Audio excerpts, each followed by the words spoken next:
for moderating, and then you're just gonna call on us to speak, or how you want to do it. Yeah.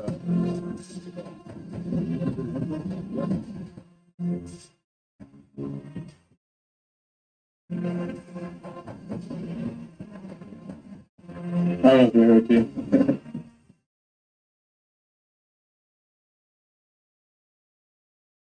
All right. We should be all set. We should be live. Let me just check everything, and everything should be all good.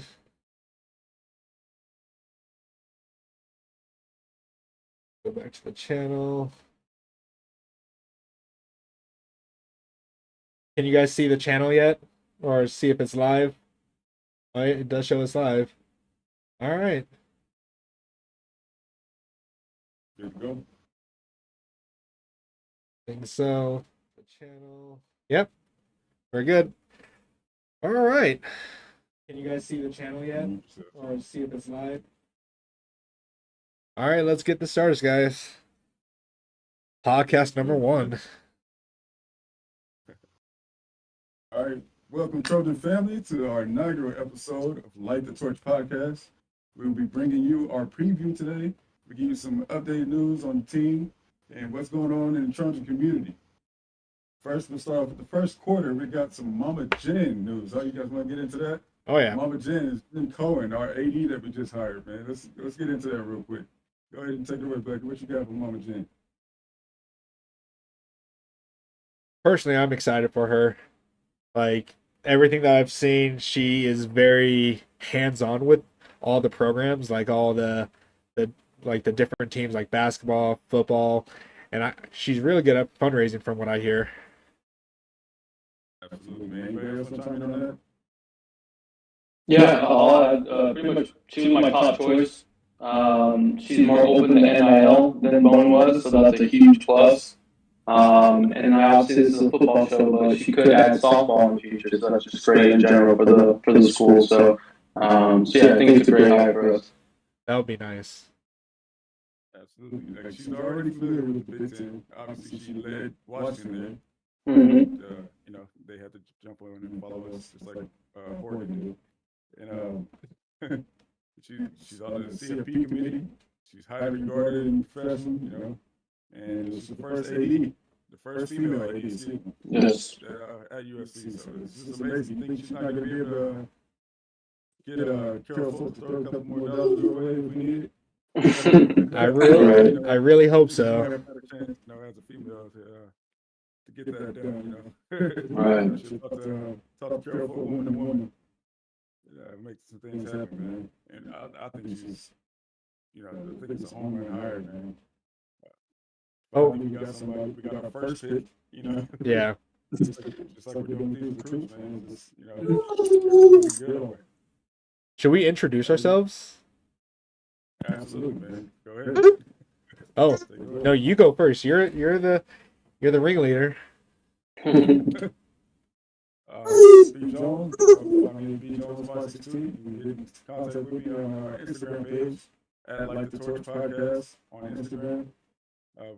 Ken, you want to introduce yourself, Tyler?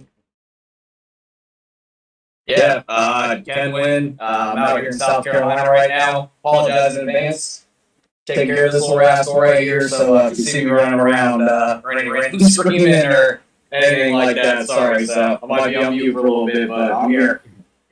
That's it, guys. We're just regular fans, just like you, man. We got home lives, you know. We're not beat writers, you know.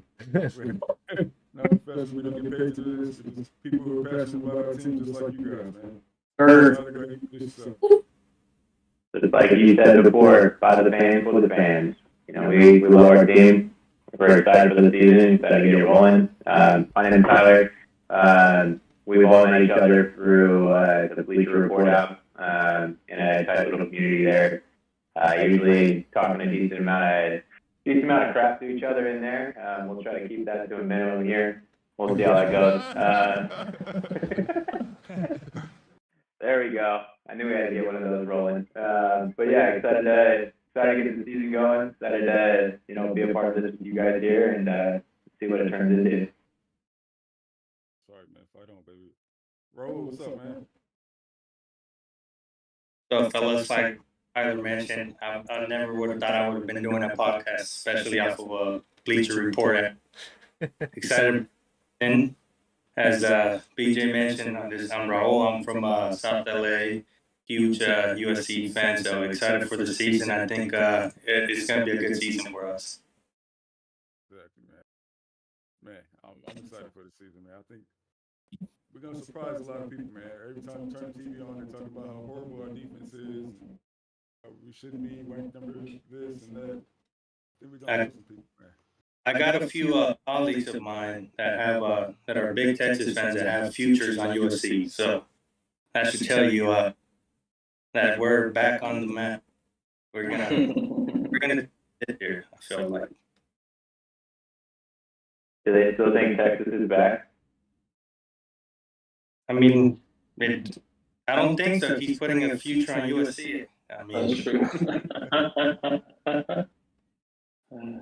If they beat Alabama, they may be back. Could. That's a real possibility. But is Alabama really all that good though? I'm not as hyped as everybody else is, man. They have no quarterback, no receivers, but they're still getting all this love. Of course, SEC team, man. I digress, man. We can get it. I can go on a whole rant about that, man. But yeah, man, Bama's beatable. I'll put it to you like that, in my opinion. Gunner, my Gunner, man. Go ahead and introduce yourself. Yeah, so my name is Gunner. Born from Vegas, now live in Arizona, and yeah, just love SC football, love SC in general, and just love to follow it. So I'm excited to join this. Right, man. That's right. All right, man. Let's get it, man. First quarter is going, so let's get into some good news that we got this week, man. On top of the Mama Jen news, we also had a commitment, a huge commitment from the #1 overall quarterback, regardless of class, and Juju Lewis, man. What you guys think about that? I'm pretty hyped about him. It's like on ESPN when they were playing Aaron Nolan. Like I'm no football expert by any means, but that kid's release was elite. Like I've never seen a high school quarterback get a ball out that fast. Like that kid just looks like he can make any throw, and I can see why Lincoln Riley wants him so bad, man. He's only a sophomore, man. Only a sophomore in high school. But isn't he like 17 though? 16. We finally figured that out. Yeah. 16, Oh, he's 16. Okay. I would say he's very mature for his age. So, I mean, the kid's in the top 5 state, throwing 4,000 yards a season. You don't really see that a lot. So Yeah, he started varsity for his freshman year, right? yep, took him to the state. Yeah, state championship. 6'1", 185, 65.5 completion percentage, 4,000 plus yards, 48 touchdowns, 12 guarantees. As a true freshman last year. what do you guys think? Is he going to by the 2025? No, there's room. Who knows if it'll happen? I mean, I can see it. They already kind of have talked about. Supposedly he's got the credits, so I guess he's a very smart kid. So Yeah. that comes down to it, right? If he's got the credits, then why not? I hear he may transfer to California to take advantage of NIL. Yeah. That's in the works, from what I'm hearing. It just be the Dylan Rayola flip, you know. Arizona, take him out. It's all good, you know. My personal opinion, I like him a little bit over Dylan Rayola. Don't get me wrong, I'm not taking nothing away from Riley. I'm sure he earned his ranking fair and square, but I just don't think he's the fit that Julian is for this offense. I think Yeah, plus Ju, I like both red, right? I like Dylan's size, but Juju's athletic ability seems more of a fit for the RPO and everything like that. Like he has quick feet, like he has the feet of like Baker Mayfield, but the mechanics of Caleb Williams. Absolutely. Okay. I honestly think that he will have a Heisman in his future, especially with Lincoln Riley and if Cliff Kingsbury is still here. Absolutely. I could see it. I mean, if you take these numbers that he put up in high school as a freshman and you translate that to college right now, like if he was to put those numbers up those are Heisman numbers. Yeah. If he can do that at the college level, he's for sure a Heisman.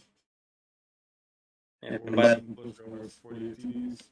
and by the time he comes to USC, we should have a way better team than what we have now. So just think about the potential that he'll have with the team. It's scary. Very scary. Right? Yeah. Considering our wide receiver room right now. Yeah. Matter of fact, that brings us to the second quarter, man. Let's get into some depth chart talk. How you guys feel about this depth chart that was just released? I like it. Like there's some surprises on there, but I think it's also due to maybe some injuries with like Tackett Curtis being number one over Eric Gentry. But I don't know if Eric Gentry's like completely healed or not. But it's nice to see that he's going to get the start and he's going to have some reps. So I was just excited to see the defense be, pretty much too deep throughout. Obviously the front, defensive linebackers last year was, very and pushed around and bullied, and the Utah games we're sick of seeing that happen. So, getting guys like Bear, getting guys like Anthony Lucas to come over, like those guys are big names, but not a lot of people seem to be talking about Kyle Bars, and that dude looks like he's gonna be a double team type to run something guy up the middle, and letting guys like Mason Cobb get in holes to be able to shore up those tackles on those missed tackles that ended up being after plays last year. That's the big difference that we need to clean that up. That's the difference between all of those opportunities we had to get turnovers last year. We need to get stops too. We need to get very many stops. We got a lot of turnovers. It was all or nothing last year. We need to get 3 and outs. We need to get short stops and have Caleb get back out there and start putting teams away early. Absolutely. You know who else no one is talking about on the defensive side of the ball? Jack Sullivan, yeah. Yeah, true. Jack Sullivan. He's big dude, SEC ball, lots of experience, man. He knows what he's doing, man. I see they moved down to D tackle, man. You guys will that move. I don't mind it. I think they're just going to be interchangeable, essentially. I mean, that's kind of why I put the or a lot with a lot of these guys. That's just my thought. Like, I can see, Lucas at the end, and then Sullivan at the end, and Lucas at the rush, and then you have Barnes and Bear. Like, there's just a lot of options. And with Stanley and Benton, I think that just adds more. Oh, Can't forget Butts that runs the league, man. yeah. I think a lot of people are putting way too much stock into the wars or who's first on the depth chart. Yeah. I mean, really, guys are going to be rotating out. I mean, I think a lot of people are freaking out because they don't see Bars and Bear together on the D-line. Like, we got San Jose State and Nevada. All right, this is the time to mix and see what you got. Like, those, hey, don't worry about it. Bear Alexander's going to play. I did think there were some surprises though. Romello Height at the end. I wasn't expecting that. I mean, obviously they liked what they got at rush end. Kind of surprising seeing Sam Green not anywhere on there, especially spring. And then I don't know if y'all noticed, Elijah Hughes was 13 defensive tackle. Yeah. Didn't expect him going from D end to D tackle, but it looks like he put on a massive amount of weight since high school. That's what I was going to say, man. That guy's going to be a guy. You guys watch the tape. He's going to be a guy. Mm-hmm. What about Christian Roland Wallace not being nickel? So they at 2 spots as the backup. They have him at nickel corner. So I mean, it just looks like he's just going to be one of those flexible players that can go anywhere when a guy's injured. I mean, I'm excited about the secondary. They're so much bigger than last year. I don't see them getting pushed around or anything crazy like we saw last year.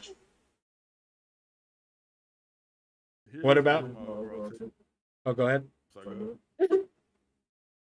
I was saying my overall take of the depth chart release, man. Why we see, see some guys on there, some guys not, people freaking out and all that. You guys gotta realize it's a long season, and our schedule is backloaded. we're leaving some in the tank.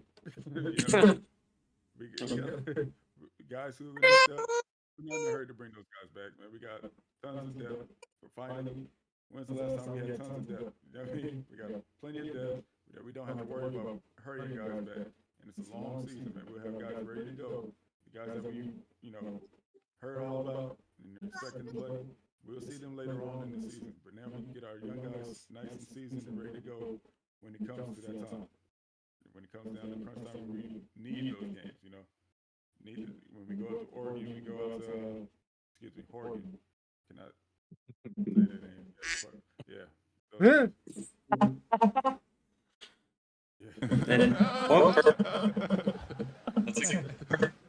one person that's been forgotten from fans and it's been a huge disappointment in the first few years here at USC is Corey Foreman, but I still feel like he has the potential to break out, and I have high hopes with him working with the new defensive staff. I personally think he's going to break out sometime during the season, but that's just my opinion. I know a lot of fans don't have the same feeling, but that's just me.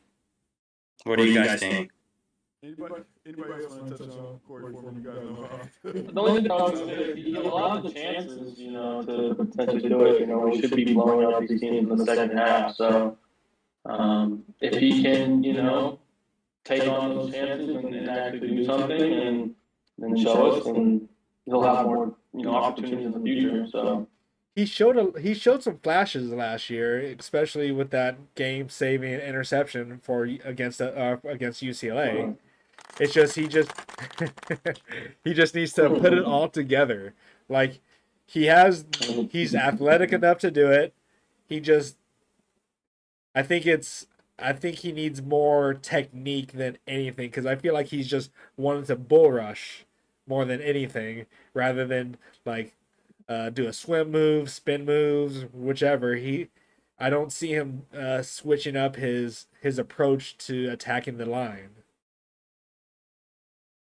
I think last year he was listed at 255. Now he's listed at 235 on the depth chart. So I was concerning a little bit at first, but if they're going to give him another chance and maybe he can be quicker off the line, beat guys off the edge, then we've got a different opportunity with him. Another name that was surprising for me was Karen Hudson being listed as one of the oars as a starter. Brendan Rice, I expected him to kind of lock down that X squad, and I thought he was going to have a big year, but they talked to Karen Hudson a lot. I think that he's been that kind of gritty guy that has been super loyal to the team throughout a lot of transition stuff going on, and that's a deep unit, as we all know. We're never going to have issues being running 3 or 4 wide receivers out there, that's for sure. But was surprised to see him actually listed as one of those,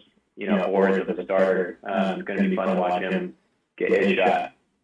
I'm really high on Brandon Rice. I think he's going to be our leading receiver.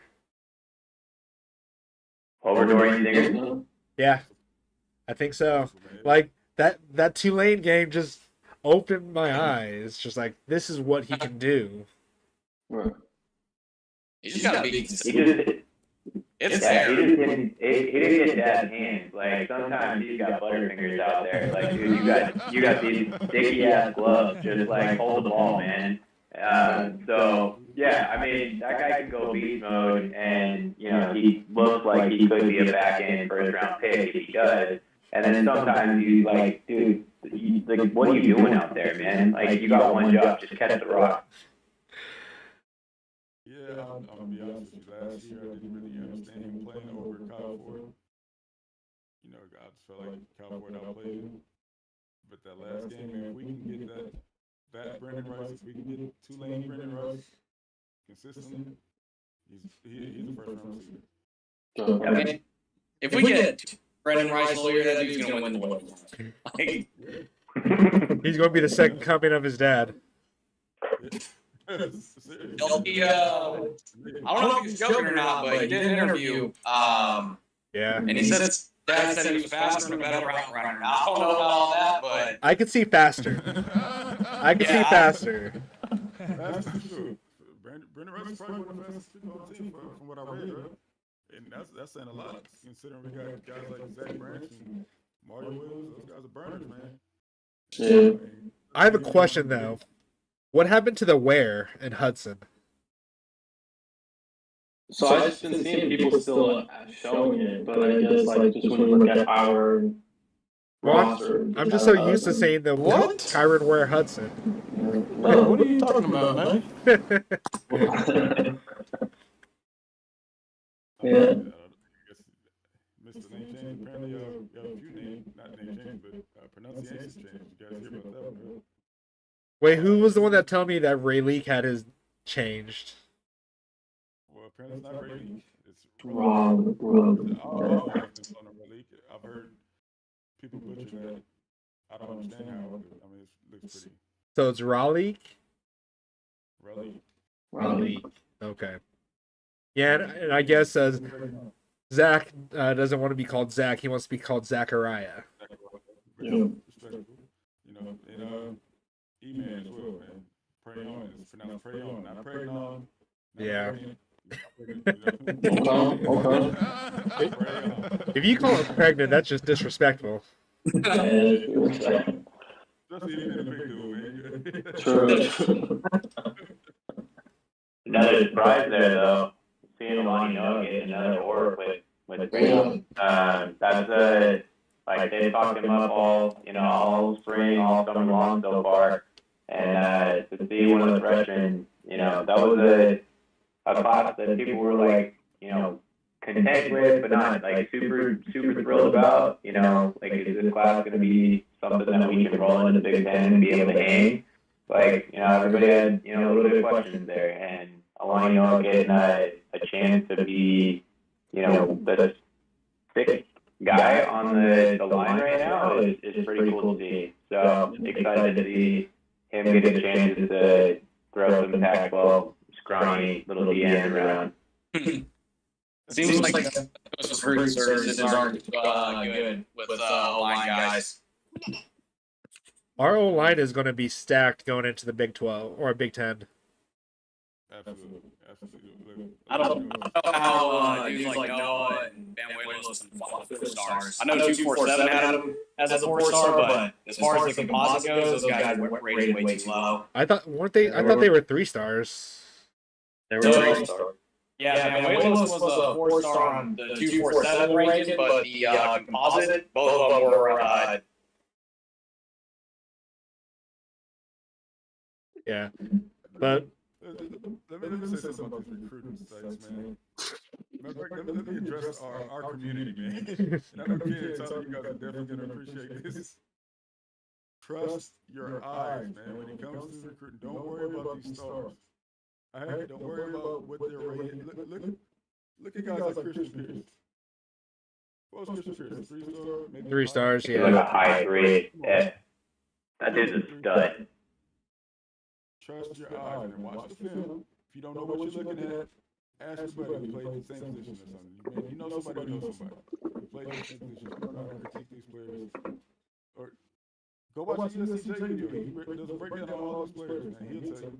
But listen, Bleacher Report community, don't worry about the stars, man. Go watch the film. Watch the highlights. Dion. Bleacher Report community, their stars, man. Come on. I don't care if you rated 10th, first, 10th, whatever. I don't care what you rated. And it sounds good. We get to brag, just go talk crap in the Oregon community. You know what I mean?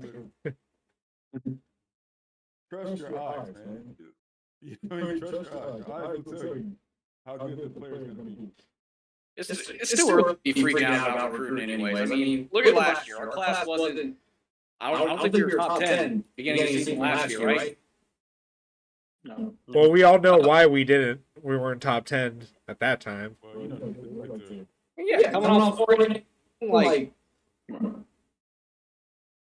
people need to out about recruiting so much. I mean, I think we're in a better spot this year. I mean, look at the dudes we got: Walter Matthews, Cameron Fountain. Like, we're pulling guys out of Georgia. I know everybody wants California guys, but I'm sorry, I'll take 2 studs like that out of Georgia's backyard any day of the week. Like, I'm guys. I definitely want more California guys. See, I'm I like split to on see us do that. better with local recruiting, but I feel like the staff has kind of made some weird moves a little bit.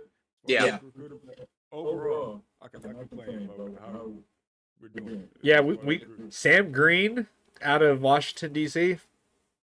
That's another three. I'm telling you right now. Sam Green is a beast. Sam Green, hey, when that guy steps on the field, man, he will wreak havoc. I'm telling you guys right now. Sam Green during high school. That guy's just a beast. He's just built different. Him and Braylon Shelby. Man, Those are grown men. Grown Shelby- men. Braylon Shelby's scary. trust the staff. Like, We're not five stars. exactly. I mean, I don't even think Shelby was I think he was a low end 4-star when his senior year began. Admitted, people really didn't care too much, and then by the end of the season, the kid was dang near a top 100 player, I think. So just trust know what they're looking at. Exactly. Lincoln makes $10 million a year. Trust the guy. Yeah, exactly.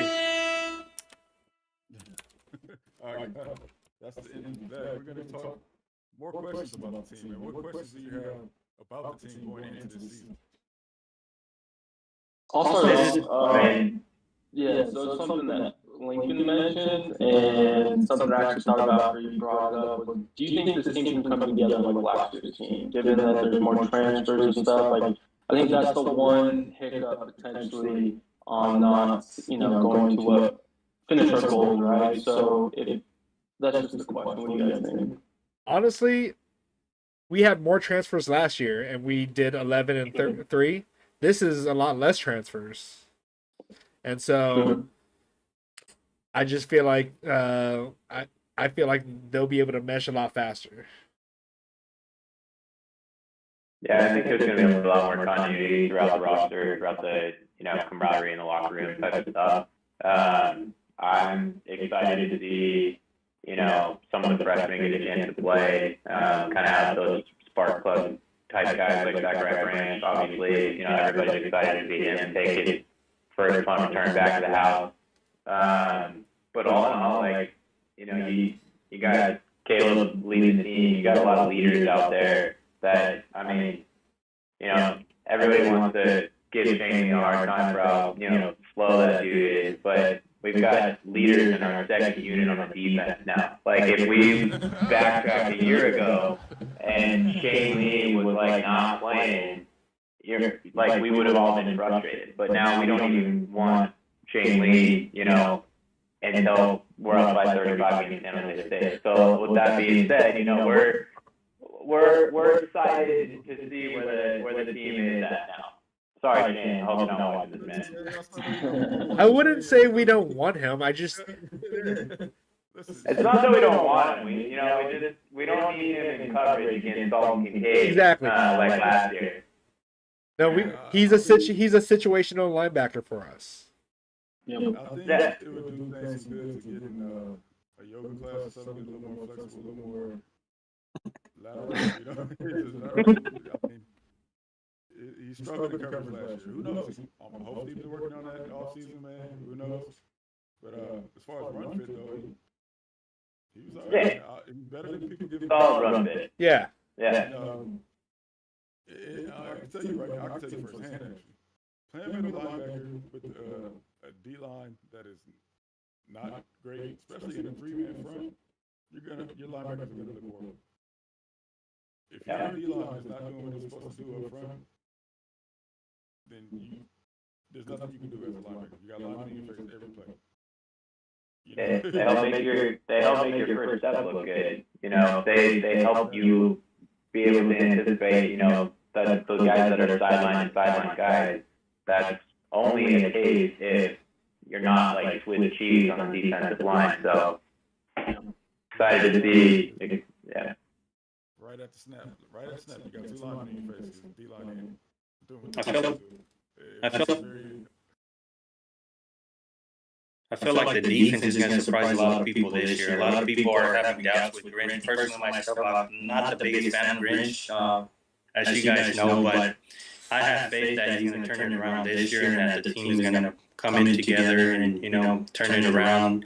One guy I'm really excited about is Mason Cobb. I think he's a high character guy, and he's going to just pretty much lead that defense and, lead it at least to top 30, I would say. Minimum top 30. What do you guys think? Mason Cobb is going to be a star. But I am telling you right now. Mason Cobb is going to be a star in this defense. He's leading our team in tackles. Absolutely. He will. So he can tack it up the middle. Yeah, we got two guys that are not missing anybody. Yep. Yeah, just right. He makes plays in the backfield. And he can cover too. Sacks. What's that? He can cover too. Exactly. He's got it all, man. Yeah, that was a steal pick up from Oklahoma State, man. He's a leader. He could possibly be a first round pick, man, if he lives up to it. You know who I'm excited to see? Domani. Like, Absolutely. it's been what, 3 years since he's actually played a season? 2 or is it been? We're going to get to the excitement portion. Oh, my bad. I'll throw another question out there. I got you.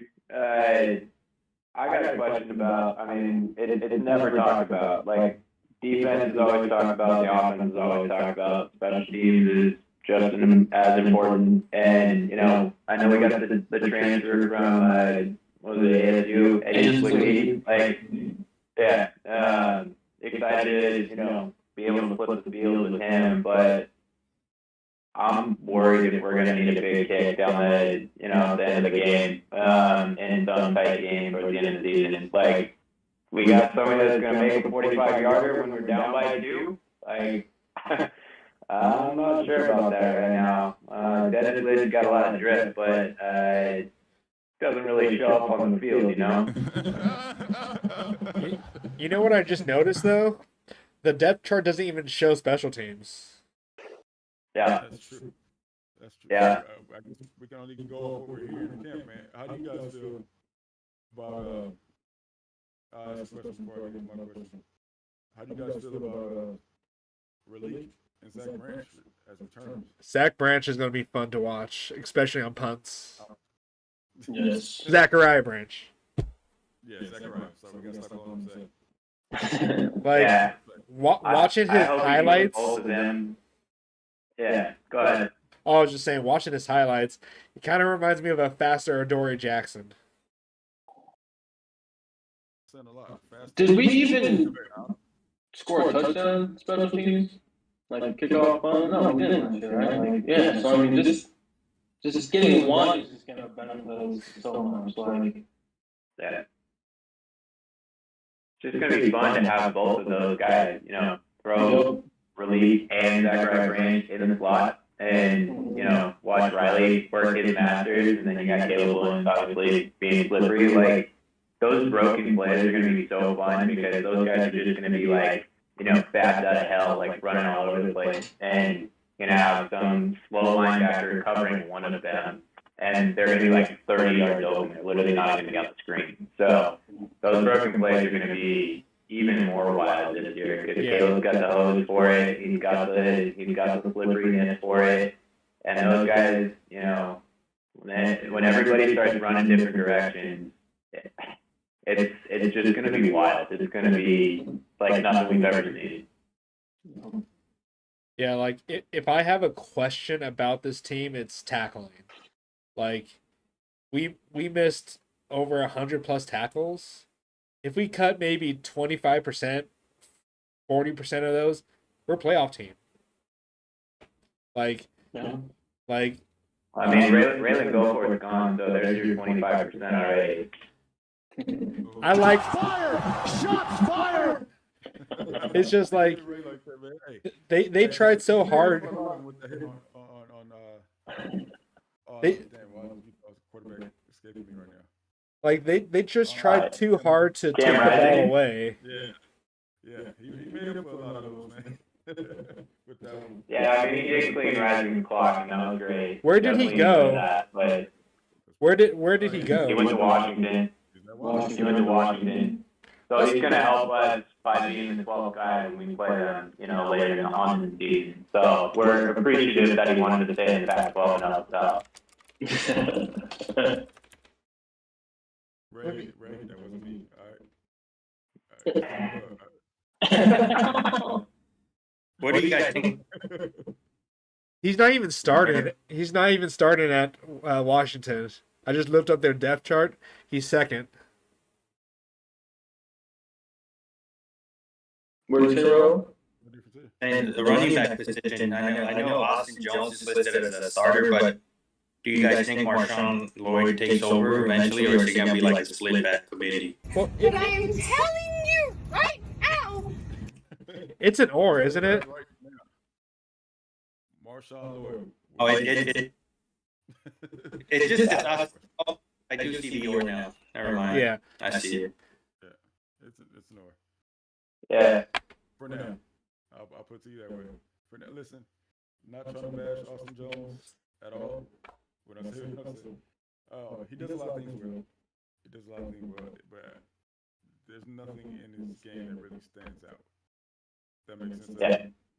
He's a reliable back, but nothing special. Exactly. Yeah. That's what Marshawn got that home run. Yeah. Yeah. Go ahead. Sorry. Absolutely not. You're right. You're right in the head, man. That's exactly what I was gonna say.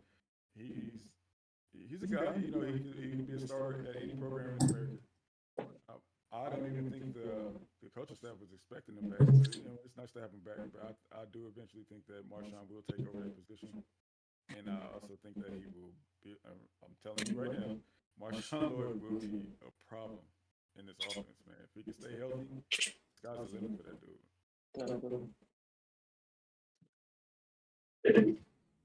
You know who he kind of reminds Actually, me? He reminds me of Vivai Malapai.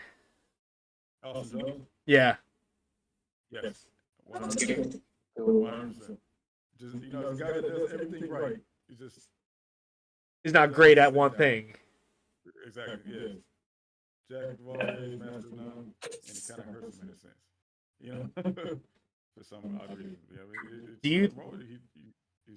He has everything that you look for in a running back when you scout him, Who do you think we're going to see more, though? Darwin Barlow or Quentin Joyner? Barlow at first, maybe.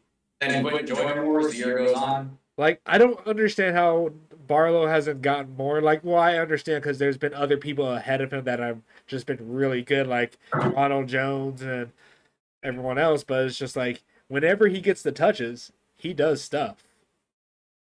Barlow, in that sense, reminds me of Marquise Step, man. Yeah. A guy who shouldn't get more touches, and all the fans are clamoring for him to get more touches, and we're yelling at the coach staff, like, get that man more touches. But what did Marquise Step do, and where did he transfer to? Nebraska? Indiana. I think he was Nebraska. Indiana. He didn't really do too much in Indiana when he got the touches. And, like, I liked him when he was there. Like, he was a big, bulky, just gets the tough first downs. He's at Western Kentucky now. Wow. I didn't even know that. Wow, shout out to Marquise Step, man. Yeah, he's at Nebraska, and now he's at Western Kentucky. Yeah. Okay. That's where it was, Nebraska. I'm sorry. Who went to Indiana? Stephen Carter. Yeah, Stephen Carter. Mm-hmm. Yeah, man. Hey, I like Barlow. I have a lot of respect for him, and I think he deserves more carries. And from what we've been hearing in fall camp reports, that he's been, doing his thing. Kyle McDonald mentioned that he's had the best camp that he's seen since he's been there. Who knows, man? Hopefully that translates to more carries for Barlow. And I'd like to see him get more touches. The young guys got their whole careers ahead of them, man. Let Barlow spin, man. Yeah, I think when it's a big game and they need something, and let's say Lloyd and Jones is hurt for some reason, they're going Barlow over a freshman, I think. I mean, unless the freshman can really show us, on a consistent basis, yeah, it just seems like Barlow's the choice in that situation. Do you think they would slide Ralik back? I don't think so. Just given hasn't been doing the training or drills and all that. But I mean, He knows the playbook. Yeah, it's second nature, right? In some sense. So I mean, it's not a horrible option. I think Riley will have like some scheme set up where like he's we're not going to see the whole entire playbook for the first 6 weeks because we're just going to if we're in any games in these first 6 weeks where it's not like putting away right after halftime or at halftime, yeah, like we got some problems. But the offense is going to be pretty vanilla. We're probably going to see a lot of runs. We're probably going to see a lot of Austin Jones, and then get Darwin Barlow in there. Like Caleb's going to be able to throw the rock, but I'm just like you were saying earlier, I want to see them tackle. Like that's the biggest thing. If we can start wrapping guys up, then that's going to be a big win. Honestly, like my biggest concern, I think the defensive line is going to be better than most people are anticipating. I don't think they're going to be elite, but we don't need them to be elite. We just need them to be decent. Was kind of surprised to see the free safety spot and see Max Williams get moved back there, and him being like they were talking Zion up so well for such a long time. Like would love to see him next to Kalen just like lighting guys up over the middle, but when we've got to play Utah again. Like Dalton Kincaid's not there anymore, but Brent Kesey's coming back, and he was supposed to be better than Dalton Kincaid was before he got hurt. So he's got to be able to get better and be better at that point. But when we got those big guys, we got to playing coverage. Like I would love to see different sets where like Eric Gentry gets out there and like how you gonna throw over that guy with that wingspan. Like he's not the biggest dude in the world, but throw somebody else over the top on a guy like ED and try to throw it in the middle, over the top of Gentry and underneath, somebody that wants to lay the boom like Zion. Like, good luck. I dare you. Listen, I'm a Hill Grinch out right now. This is like the stuff these tight ends, man. Bracket the tight ends with Eric Gentry underneath and Zion Branch over top. Yes, please. Yes, please. Yes, please. Done deal. Save your job, Grinch. Go. Done deal, man. But all right, we got to move along, fellas. So let's get into these expectations, man. How you guys feel about these expectations? What's expected of these Trojans, man, especially this upcoming game? Let's get to the preview. I'm sorry, I didn't cut you off. Let's preview our opponent first. We got into none of that in this title of the show. Sorry. We get so excited to talk about our own team, man. Let's just preview these San Jose State Spartans, this game we got coming up real quick, man.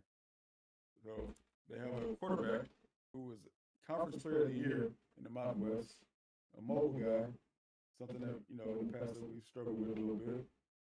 That's just comes with one quarterback. Every defense does struggle with mobile quarterbacks.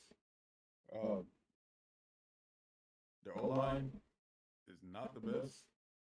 They lost a lot on their O-line last year, and they don't look to be any better this year. The receivers, who knows? Big question on receivers, but they do have two tight ends that are supposed to be pretty good, man. What do you guys' thoughts on our opponent this week? I was watching some film on San Jose, and Chavin Cordero is their quarterback, and he's quick. He's a quick dude. Like I was watching him against Nevada and or was it UNLV? I can't remember, but he rushed all over them. Like they run the mesh offense. So that could be a little bit concerning if we don't contain. Like if we can't contain, fans might be upset. Yeah, we're gonna get surprised. Yeah, yeah, push off the D line, like that's a concern with how bad their offensive line should be. Like that should be the first thing that I'm looking for in the defense. In terms of getting sideline to sideline, like that's what you need to do to be able to stop a guy that's as quick as he is, and that's going to be the ultimate test. Like those first two levels of the defense got to work together because you got to be able to create the pressure to get him outside the pocket to get him to start to move. And that's when Tackett, Mason Cobb can get sideline to sideline to be able to cover that guy and make sure that he doesn't, get upfield. So those two teams, parts of the team that work together to be able to get that. And, if we can't show some continuity to be able to do that in this first game against a Walmart brand of the teams that typically are an issue for us, then we're gonna be a little bit of trouble later in the season. So. A Walmart brand. Do you guys hear that? Damn, the disrespect. They do have a former Trojan on the defensive side of the ball, Chase Williams, man. We could see him out there. Wish nothing but the best for that guy. He stuck with us all through the play in there, and was a stand-up guy. Can't do nothing but respect that, man. But I think he's gonna have his work cut out for him, man. If he's got to go against Zachariah Branch, and Raleigh and Marty Williams and those guys in that slot, man. And they also have DJ Harvey is a name that stood out to me as well. Freshman. I'm sorry, not freshman, but he's somebody that we recruited. I think what school did I forget the school that he chose, but he did transfer into San Jose State, so we'll see DJ Harvey out there as well. They run a 3-4 scheme. I think our O-line will eat that 3-4 scheme alive, personally. And I think we're just going to run the ball. My personal thing, I think Marshawn Wood is going to have a big game with that 3-man front and Emmanuel Pregame and Alano. I think this is going to go linebacker hunting, and then they get to the second level, and it's a wrap. I think Marshawn Wood is going to be running all up and down the Coliseum all day long. What you guys think? I'm not afraid of their defense, really. I'm not afraid of their defense, but just ever since Vince Young, I've just been scarred from running quarterbacks. We don't talk about Vince Young here. All right. He who shall not be named. Listen, man, we're not. This is nothing we ain't seen before, man. We dealt with running quarterbacks all that shit. Yeah, we have. Is this guy better than Jaden Delore? No. I think he's a better runner than Jaden Delora, but Jaden Delora is better at making magic out of nothing. But like when it comes to because like when he was pressured and like he had people in his face, he wasn't that good. But when he's like running the mesh offense and the defense bites in or doesn't have good contain, he can outrun you. That's anything. Yeah. This is I like this for Tackett Curtis. He gets the first taste of it, of some trick plays, of a slow mesh offense. Test his eyes a little bit as a linebacker, you know what I mean? Get that early test. I like that for him and his career going forward. Yes. Get that up way early, But being a young linebacker, we'll see how disciplined he is in that regard. But I just don't see how or a way for them to even.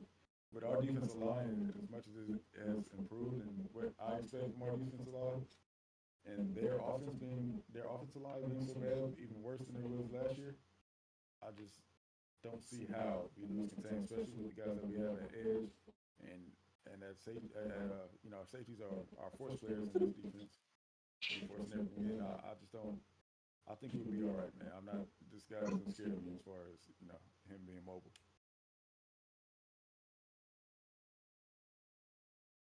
Got anything else to add as far as our opponents? I'll throw a score prediction out there. I think it'll be 56-13. I think we'll probably give up like one touchdown, a little bit of a head scratcher. Somebody has some blown coverage or something like that. Working out the kinks, give up a couple field goals, and offense goes to work and start getting the second stringers out there in the middle of the third quarter. I think we'll cover the spread. I think I would really like to have a goose egg because we haven't had a goose egg since 2011 against UCLA, 50-0. So it's been a while. Why not now? But their quarterback could make something happen. So that I give them maybe 13 points. 56-13. I think taking 60 points personally. Huh? I was trying to right, it is. I think when I last saw it, it was like 30. Was it 30? 30 and a half. Yeah. I'm thinking, that we might start a little slow in the beginning, like defensive wise. That they might get a field goal in, then the defense will step up, and then we just kind of take control after that. And I see us scoring at least a good 60 to maybe 60 to 10, somewhere around it. That's definitely covering the spread, that's for sure. I want to see Miller last time. Miller time. Miller time. Another thing, Miller Moss, man. Guys overlook Miller Moss so much, man. And you hear it all in the national media. Everybody wants to jump straight to Malachi Nelson. We get it. Malachi is good. But we're not in a hurry for Malachi to step up. Miller is capable, man. Is more than capable. I personally believe in Miller Moss, man. I believe that he can get the job done for us going into the Big Ten. He's experienced. He knows the offense very well at this point. And he's capable. He has a big arm. He's been every shot that he's gotten in the game, he's taken advantage of it. Or I'm sorry, he hasn't gotten enough games, but when he did, Grinch kind of stole that from him. But I hope to see a lot of Miller too, man. Give him a little more seasoning, man. I think Miller's capable. Yeah, I wouldn't be surprised if he's close to like 125, 150 passing yards for the first game after, say, even third, fourth quarter, towards the end of the third, all fourth quarter. He better be in by at least third quarter. Yeah, that's what I'm thinking myself. So if he's not third quarter, I have a little bit of a problem. We got to turn it around.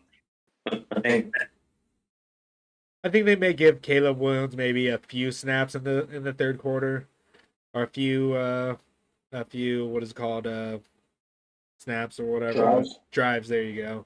Mm-hmm. But we got to make at his stat another Heisman run. So yeah, I'm tired of hearing all this Archie Griffin. Oh, he's the only one to do it. Right. See, my prediction, man, final score. I'm gonna be petty with this one, man. Because I know I'm pretty sure at this point we got some Oklahoma haters in the chat. If not, they will come across the video and see it. So I'm gonna say 55-19. 19? 55-19. It'll be reminiscent of that. Okay, I see. So what you're saying is Oklahoma equals San Jose State, huh? Yep. That's exactly what I'm saying. I love it. I love it. The best version of that. No. If you really want to be petty, we could be 49-0. Yeah, they can think about that one too. Yeah, they can take that one too. Yep. Shots fired! Shots fired! Honestly, I hope Texas destroys Oklahoma again. Oh, absolutely. And I think they will. I don't see no reason why. Texas, they looking pretty good over there, man. I have to admit, they're looking pretty good over there. Everybody's getting on Sark. I say the same thing about Sark as I do about Lincoln Riley. Just because he hasn't won anything yet doesn't mean that you everybody call it 8-win Sark. I think this year he'll get over that 8-win hump. What do you guys think about Sark over there? I mean, he's at Texas. I've always said there's zero reason for teams from California, Texas, and Florida to ever not be elite. You're in 2-foot over recruiting ground. They've been recruiting way too well. Like, Texas should be. I know we all hate Texas. I don't like Vince Young. I hope he steps on a Lego or stubs his toe every time he wakes up. Well, it's Texas. They got talent. You should be winning 10 games and your conference every year. There's zero excuse. So Sark's gonna have the talent. Can you put it together? Absolutely. That's the biggest question over there, man. Is can he finally get over that hump? Talking about Texas, what's I can't think of his first name, but the Manning and Ewers, Arch Manning. Arch Manning and Quentin Ewers. Who do you think? Who's the quarterback by the end of the year? I mean, obviously, I think Quentin Ewers will be the starter to start off the season. But do you guys think Arch Manning could overtake him? Nah, Quinn Ewers will keep it. Yeah, I don't think they're in a rush to get him over there. I mean, I know they're hyping him a lot over there. I heard he had a big play in one of their scrimmages a couple weeks ago. Had a 90-yard run, which is crazy because I don't see him being that type of athlete. So what's the defense looking like over there at Texas? But yeah, man, I think everything you do, they're gonna overhype him, just like his overhype ranking. So hopefully they don't let the media play, get them into trying to start him early. But I just don't. Yeah, I don't see him passing Quentin Ewers for that one spot yet. I honestly think that Malik Murphy looked better than him in the spring game. And Malik Murphy would have been my guess to start, after watching their spring game, to start over Ewers. I mean, I know you guys hate Vince Young, but Malik Murphy reminds me a lot of him. Similar in size, big arm, run. So yeah, that's my take on Texas. Wouldn't shock me though if they do. Like, let's say they lose Alabama, and then let's just say Oklahoma. You have 2 losses going the rest of the. Do they maybe make a switch, right? Does Sark have a lot of heat behind him? Like, hey, well, this guy you chose gave us 2 losses. We gave this kid some money. Should we play him? Did they really give him that much money? I don't think so. But I don't think he needs the money.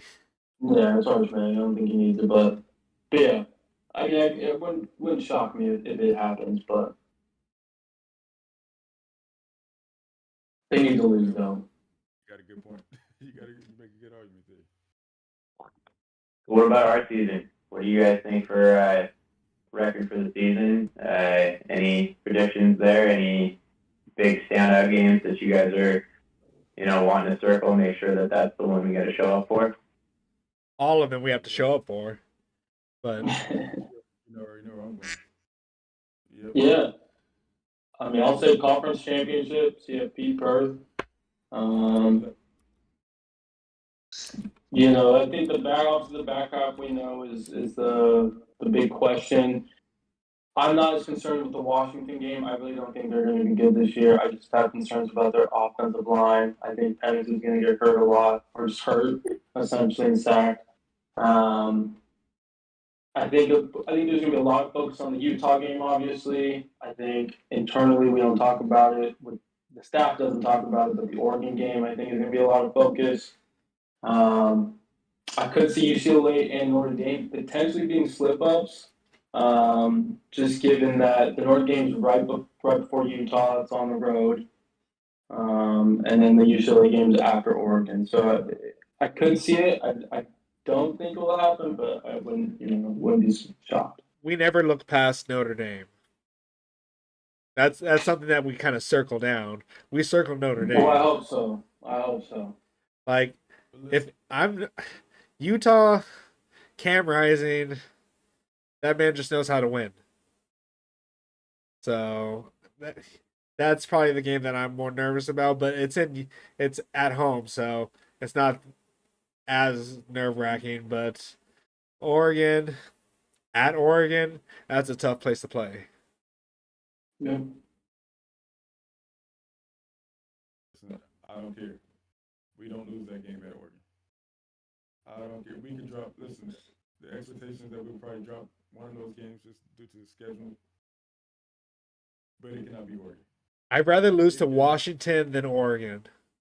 Absolutely. What? Listen, we could drop Utah. We could drop. I don't know if we can lose to Utah, but I mean, we have to hear that too. But Oregon, we definitely can't drop that game. they just talked too much shit. We cannot drop that game. We dropped that game, and I'm deleting Bleacher Report. I'll see y'all at the end of the season. That'll be the end of the show. That is the end of the season, basically. Exactly. I'm gonna need some time to recover if that happens. Honestly, though, I don't think Bo Nix is going to have the season that he had last year. I would have to agree with that for two things that go into that. Whole new coordinator, right? We saw how he was at Auburn without Dillingham. Now he doesn't have Dillingham anymore. Let's see how it looks now. Without, was Dillingham? We get the question answer. Was Dillingham the real deal behind that offense? I believe he was. Yeah, like wasn't Dillingham there his freshman year, then left after that? Right. Yep, at Auburn, yep. And then, after that, yeah. So, okay. Let's see what Bodacious over there looks like without Kenny Dillingham. And two, he has all the offensive line is not as it was, right?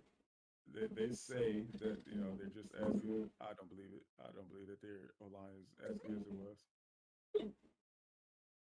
What do you guys thoughts on that? I mean, not returning, they're trying to shore up like 4 positions on the O line.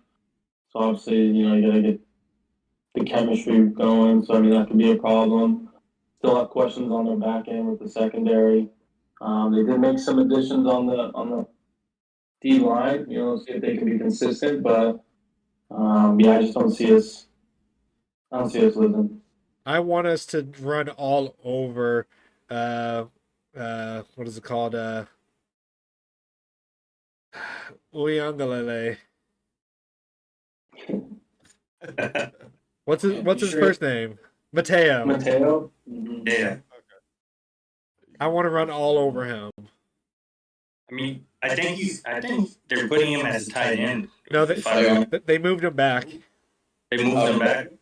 They moved him back. Okay. Which I personally think he would have been better off as a tight end. Yeah. Watching his high school, I was not. I'm listening, Jay. I know you was PC about this yesterday on Tim Pregame show. I'm not gonna be as PC. I'm not impressed. But I'm telling you, on defense, He's slow. I think he's slow. If I was D coordinator, he would not be able to play for me. No motor, slow at times, takes plays off. Seems like he didn't even want to be there at times watching basketball games, man. In my opinion, I know it's a strong opinion. Big Dave, I'm sorry. Uncle Rob, I'm sorry. But that's just my personal opinion on Mateo. You want to know who we need to get in for a Mateo take? Borg. Okay. Yeah, Board's got to join us on one of these episodes, man, for sure. Yeah. That was his own podcast on Mateo at this point. Absolutely. This is a little off topic though. I was looking at Nevada's roster. I didn't realize they have 2 USC players. I know they had John Jackson, but I didn't know Elijah Winston went over there. Jason Rodriguez too. Oh, really? One of the old linemen, I think he retired and then he came back. Oh, did he? Committed to Nevada. Jason Rodriguez. Oh. Cool. Okay. Yeah. Yeah, that was a big cook on social media. He'd be showing people a lot of stuff. Listen, I'm a big John Jack fan, man. I think that I wish that we would have used him more over here. I've seen the dude play personally. I know who trains with. I know, the guys, and I know that he can play, man. I don't understand why he didn't get as much time, get more time with us over here. But I'm glad that he's somewhere there. I think he would be the man over there. I think and I hope, wish him the best, man. I really do. Yeah, it shows that he's second on the depth chart at Nevada, and Elijah Winston is at rush end. I'm going to throw a bold prediction out here to wrap back up with what we were talking about earlier. I'm going to have to jump off here soon, too. I think we run the table. I think we go 12-0, and then win the Pac-12 championship. Okay. Don't care who we play, and then we be the 2 team behind Georgia in the CFP, and things get fun and interesting from there. I think the way the schedule breaks out for us, it works well. We got 6 cakewalks to be able to build, the defense to have the continuity to not make mistakes against the big teams. You got one big one on the road against Notre Dame. Everybody gets hyped, gets ready. Then everybody wants to come home and beat the crap out of Utah because we're sick of everybody talking about us not being able to hang with them, and then us being bullied by them. Get a week off against Cal, and then you got 3 tough games to finish the season. But you got Washington at home. Everybody's going to be ready to go when we play Oregon, and then we're going to beat up on little brother UCLA at the end of the season too. So the way the schedule works out, yeah, the last 6 weeks is going to be a gauntlet, but the way it is set up is set up well for us to be able to win. And as long as Caleb stays healthy, as long as the defense doesn't get too beat up to the point where some of the guys that we aren't even really seen on the depth chart having to get meaningful playing time, then we're going to be all right. I think we're going to be able to hang. Just like you were saying earlier, Gunner, Oregon's got their whole offensive line to be able to figure out. We got our defensive line to be able to figure out. If those things are kind of an even playing field, I don't think Bo Nix is going to be better than he was last year. I think he's going to be worse because Dillingham's not there anymore. And, Rising's trying to come back from an ACL. You see somebody like Saquon Barkley come back from his ACL. He doesn't have, his shiftiness. He can't, he's not as mobile. Obviously not the same players. Not trying to compare Cam Rising to Saquon Barkley here. Let's not go crazy. But he's not going to be as mobile as he was last year. So we should be able to wrap up better. Guy like Mason Cobb's going to be a huge X factor for the defense. And ultimately, I do think that our 14-0 playing in the national championship probably against Georgia, and we'll see how it goes when we get there. But I got a lot of hype, a lot of expectations for this season. And I'm going to go bold prediction and say that we do not lose a game in 2023.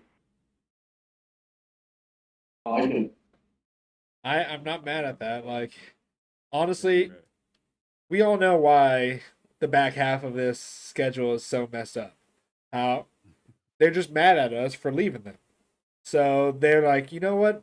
We're going to screw USC over and make sure that they can't make it to the CFP or even to the Pac-12 championship. So we're just going to make it tough on them at the end. We're going to give them the bye week at week 4.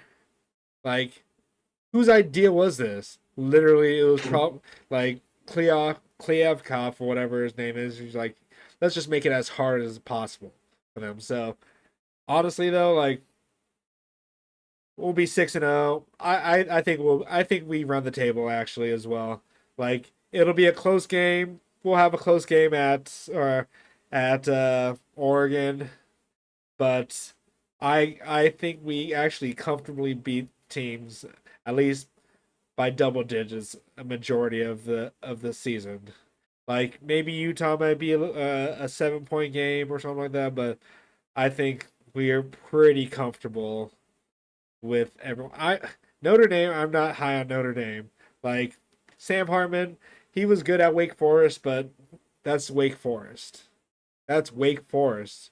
Why are we hyping someone up from Wake Forest? I don't get it. But UCLA. Sam Hartman was a slow quarterback over there. Yeah. No. But Who's the quarterback for UCLA? I don't know. I don't care. I think we beat him, and I hope we make what's it called Ford wish that he never left. Like I hope we lock him down. I hope he gets nothing on us. I hope we just make him wish that he was getting thrown to by Caleb Williams. Like I love Kyle Ford. I love him. He was great for us, but this was the biggest mistake of his life. He's going from a Heisman Trophy winner to a freshman or maybe a transfer. It's just like why? Like I honestly think he probably could have been on the depth chart like at one of the oars. So it's just like it was a bad decision on his part to leave an offense that will easily highlight him. Chip Kelly, I don't think his offense is not where it used to be. I think we play. I say we play Michigan in the CFP, the first game, and then we ended off with Georgia. I don't think Alabama. I think Alabama actually gets 3 losses this year, so I don't even think they're going to be sniffing the playoffs. Honestly, I think FSU could run it, so we could end up running into FSU because I don't think Clemson's going to be that good, even though everyone's hyping them up. So I think we run the table. And if Georgia is going to lose due to quarterback play, like their defense is going to be fine, but their offense, if they lose any games this year, it's going to be because of the quarterback. I think Their schedule is such a cakewalk, though. Like they just don't play anybody. So I mean, they have to have like a atrociously bad game, and their defense is just so good that like I think they'll be able to just basically walk all the way to the SEC championship game, and they should be able to figure out who their quarterback is at that point. who do you think they play in the On SEC? Clemson. What was that? Who do you think they play in the SEC championship? LSU? Yeah, it's probably LSU. And I think what Jaden Daniels has done, like I think that they're going to have a decent enough team to, if they don't have their quarterback play figured out by the end of the season in December, then yeah, like, we got different conversations to have at that point. But I'd like to think that, you need to score 28 points to win with Georgia's defense, against a good offense. And I think Georgia's defense is going to carry them. But I wouldn't sleep on Clemson. Garrett Riley's, that last name is something special in college football, and I think they're going to be back in the fold. FSU is going to be pretty good, but they've got the hype, and we'll see what happens there. But I would not sleep on Clemson. They're my sleeper pick to not really a sleeper, but I think they get back into that CFC discussion this year. I would like to agree with you about Clemson, but who are their receivers? I think they still lack talent. I don't think they have enough talent to beat Florida State. And that's because Dabo just refuses to hop in the portal and recruit talent. And they're not necessarily killing it with high school players either. So I don't, even though they got Garrett Riley, and I agree with you, he's a phenomenal. Look what he did with TCU. But I don't think they have enough to beat FSU this year. Like honestly though, like the TCU should have lost a lot of games last year. Yes. Like they were a second half team. They were not a first half team. Ken, you wanna talk about your boy Max Duggan? Said you had to go here soon. I don't want to keep calling Adam. I think we all know how I feel about Duggan. Well, yeah.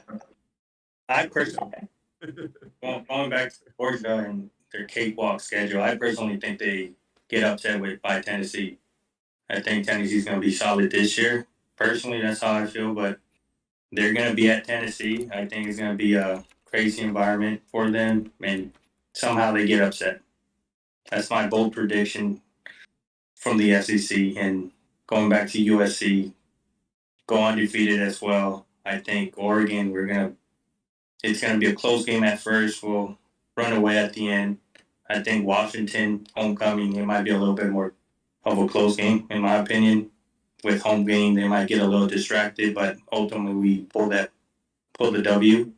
And then Utah, I just think we just go by through them this year, kind of prove a point.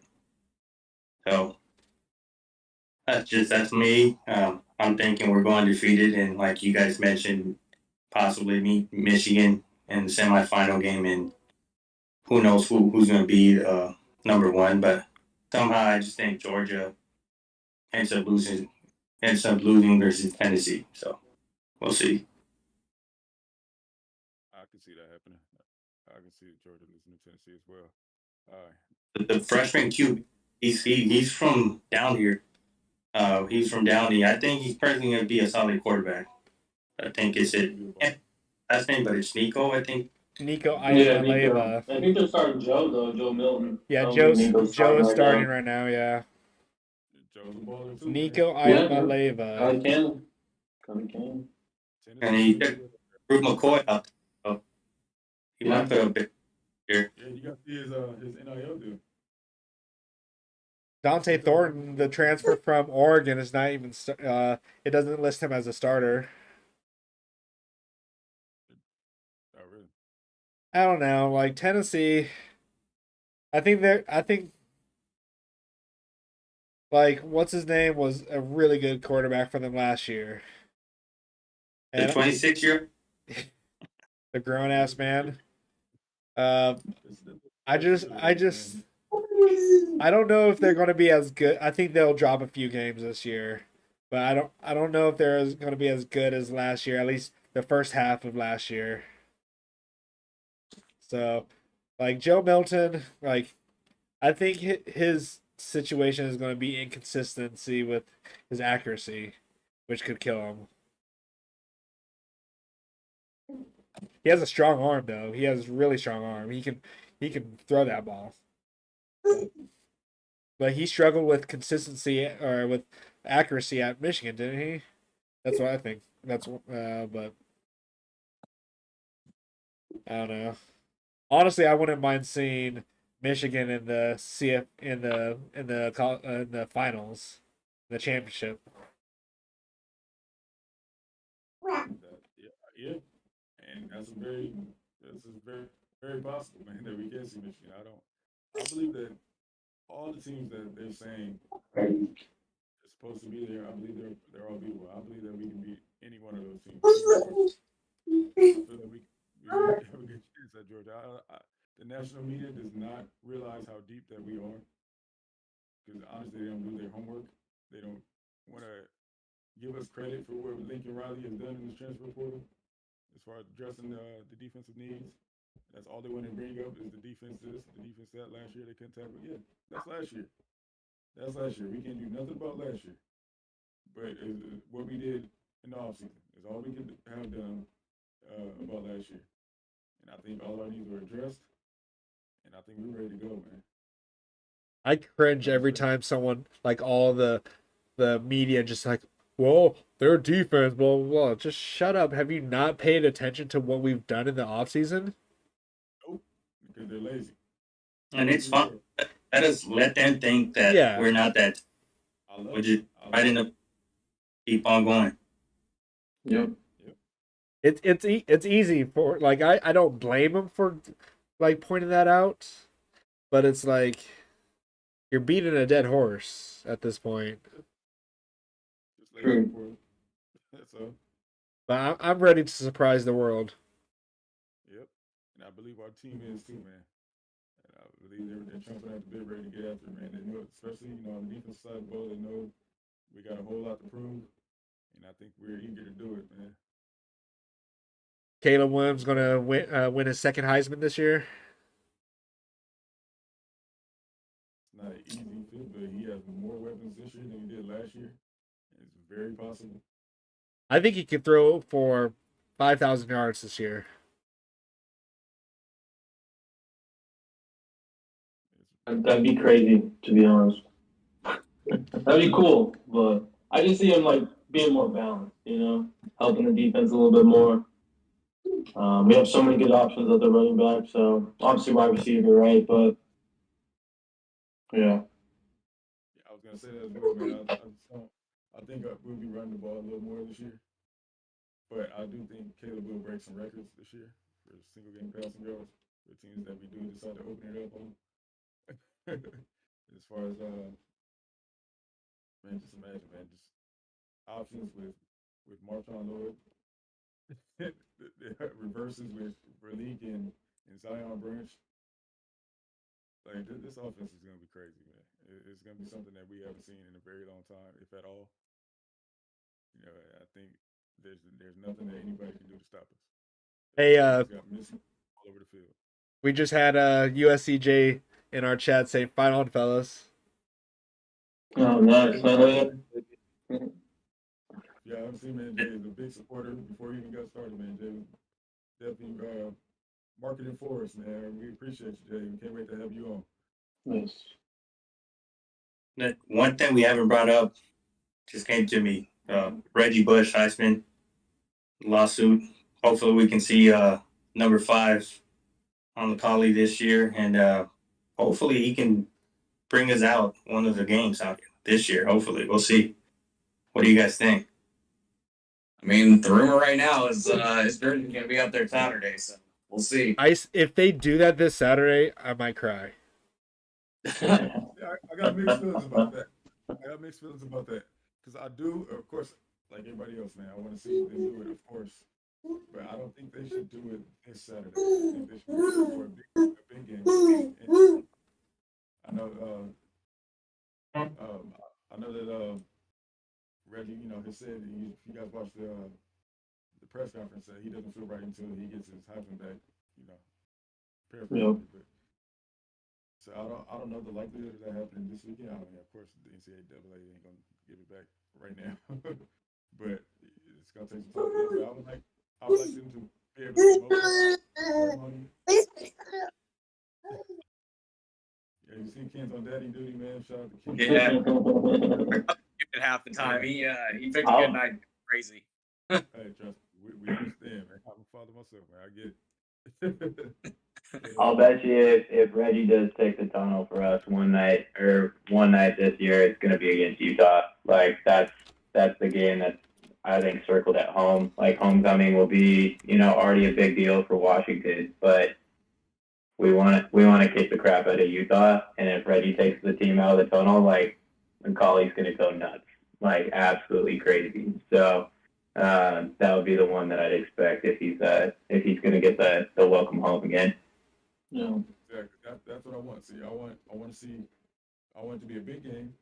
I want it to be marketed and promoted. Like a ceremony. I want all the celebrities on the sideline back. I want Snoop back. We need Roddy Ricch, all of them. Everybody, Dr. Dre, everybody. Give me everybody on the sideline for Reggie's big homecoming. You get what I'm saying? I'd rather have. Imagine the recruiting weekend. Oh man. Oh yeah. You see all those stars out there. Exactly. You want to go play in Utah? Like, come on. You don't want to go. You want to go play in Eugene? Like, get the hell out of here. You don't want to do that. Exactly. As some of you guys, We're going to try to get the guy down real quick. If y'all end up finishing up, don't worry about me, but I'll leave it up. See if he can go down quick, right? All right. No problem, man. We can wrap it up here anyway. Come on, bud. Nice shot of the kitchen. I don't know if you guys, and I want to see LeBron out there rocking a USC hat and just kind of rub it in Ohio State fans. Yep. Yeah. Exactly. Seeing him on the sidelines, mingling with maybe some of the recruits. Yep. Yeah. That's why I have feelings about You it. would it's booming, guys. We got basketball.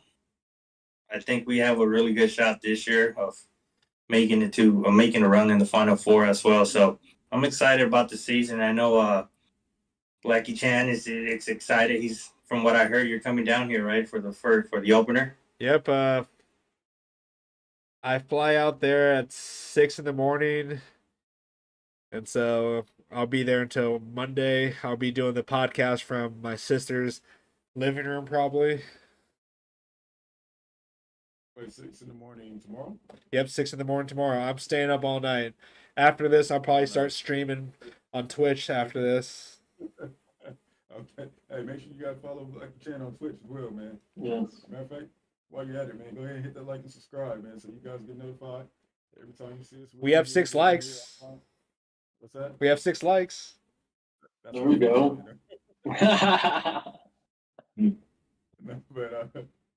But yeah, man, we're gonna have former players. We're gonna have other content creators, USC content creators in here, man. Make sure you guys stay tuned with us. Follow us all season. We'll be doing this, man. Oh, yeah. Who knows, man? Maybe jump on with us. It's only going to get better from here. Absolutely. I mean, All the right. way Tyler, you can speak. When you started off the group chat with like 2-3 people, and look at what it's now. Like where we're at now. So this Yeah, we were talking about right before we got on, and it's really cool. I mean, most of us been talking for 2 to 3 years, and I've never heard your guys' voices, never seen you guys' faces, and got a lot of camaraderie, a lot of, it feels like you guys are, all my brothers that I've just, haven't seen for a while. So excited for the season, excited to, kick the crap out of some teams the first half of the year and start making statements towards the end of the year. I really think that SC's back. I think that Riley's going to win a national championship in the next couple of years here. I think we got a really good chance to win one this year with a lot of roster turnover in important spots for the big teams. And I think this is our chance to make a statement. So need a few things to fall our way, but as long as the Pac-12 refs stay out of the way, I think we're going to be all right. Well, don't hold your breath on that one. Very much be Pac-12 refs, man. They can't help it. They are who they are, man. Mm-hmm. At least Mother said it's gone, but yeah, man. I think that's gonna wrap it up for us, man. Make sure you guys tune in Sunday. Sunday we'll be doing the post-game show at 7 p.m. 7 p.m. we'll be doing the post-game show. We'll talk about how bad the Trojans beat up on the Spartans, man. All right. Go ahead and hit the subscribe button. And then for those that are watching, leave your prediction in the comment section. There you go. Yeah. All right, guys. Fight All right, fellas. Fight on. Fight on. Right on, fellas.